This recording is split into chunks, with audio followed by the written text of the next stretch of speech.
I want to speak about the shoulders today. As the support structure for the arms, the shoulders are a particularly important part of our anatomy. We use the shoulders for hours every day, and often we don't detect any noticeable problem. But what happens when we do develop a problem? We can stretch, treat, or try to strengthen muscles, but there are 34 muscles, 17 on each side, attaching to the scapula. How can you possibly figure out exactly how much tension should be distributed there and in which muscles? It's incredibly complex, and it's very hard to figure that out. And yet, we can look at a young child who can sit on the floor using their arms often for hours without any discernible tension. And that's because the shoulders do, in fact, have a natural design, and that's what I want to talk about today. Okay, to begin with, let's look at what happens when we use our arm in an everyday task, such as picking something up or grasping an object. When we do that, you'll notice that you have to flex in the elbow, tighten the biceps. That's natural, especially if we're carrying weight. You might notice that your wrist tightens in your hand when you're grasping. You also might notice that you pull the shoulder forward or pinch the shoulder or narrow it here where the arm is sort of bringing the upper arm closer to the rib cage. All of that is somewhat natural, and certainly it's not going to create any problems if you're doing that in a momentary way. Over time, however, that can become problematic. Now, in contrast, let's look at what happens when you place your hands on a table or some surface, as I'm doing here. I'll show you in a moment what that looks like with a more close-up view. If I place my hand on the table in this way, here my hand is sort of in line with my forearm, and often we think of the hand that way. The hand lines up with the forearm.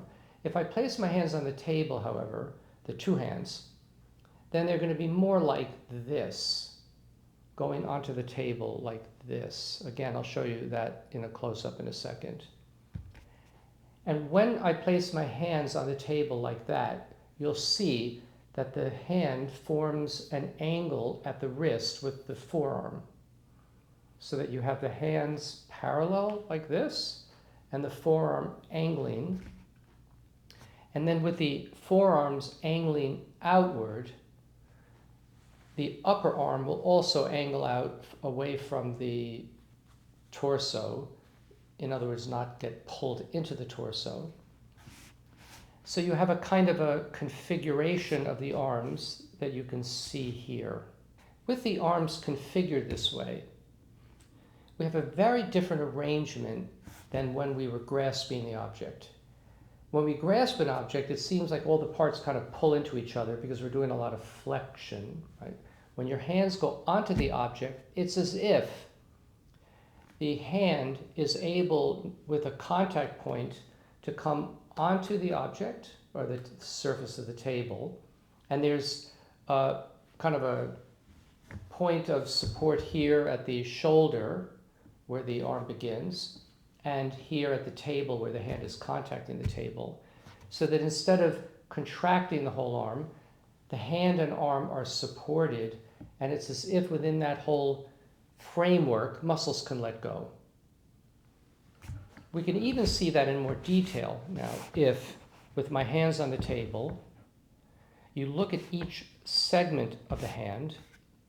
So I have a segment of the hand and arm. I have a segment of the hand from the wrist to the fingers, a segment from the wrist to the forearm, segment from the elbow to the shoulder, and then this large segment crossing between the two shoulders. If you now begin to think about each of those segments, they'll begin to come into your awareness.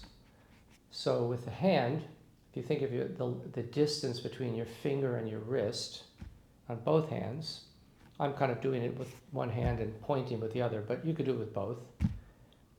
You could become more aware of that segment, fingers from wrist.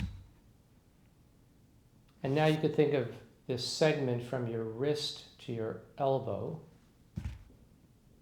take a moment that will begin to come into your awareness.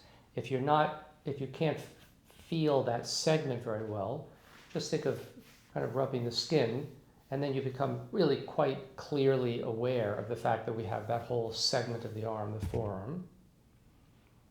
We have a segment from the elbow to the shoulder. Again, may not be entirely easy to feel, but it will come generally into your awareness. And then you could think now from one shoulder to the other. And here you could think in front in the chest, and you could also think across the back from shoulder to shoulder.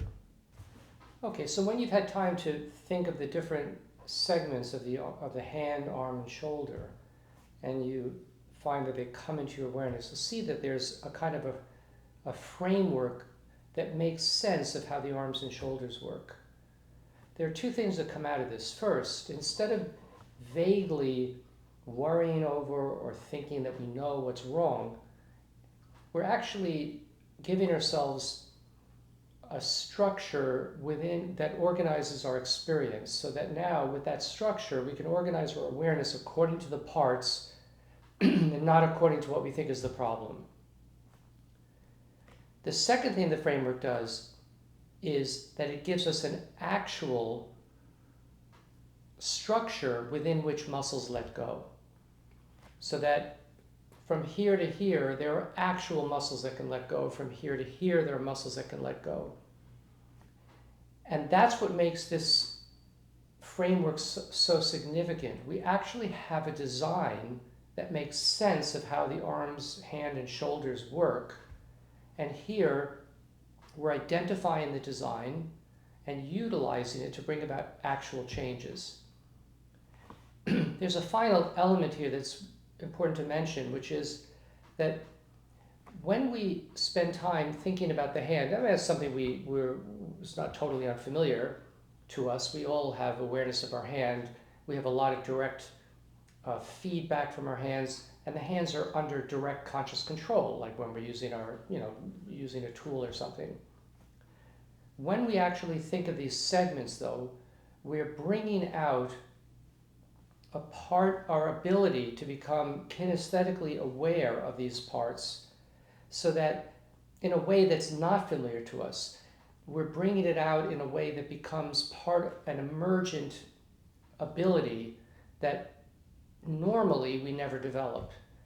Here it's something that we can not only actively develop, but it becomes part of our ongoing awareness of our hand, shoulder, arm, so that in a sense it becomes part of a mindfulness practice, so that in our daily activities we can actually be aware of this system as a kind of a background function that we bring into all our activities.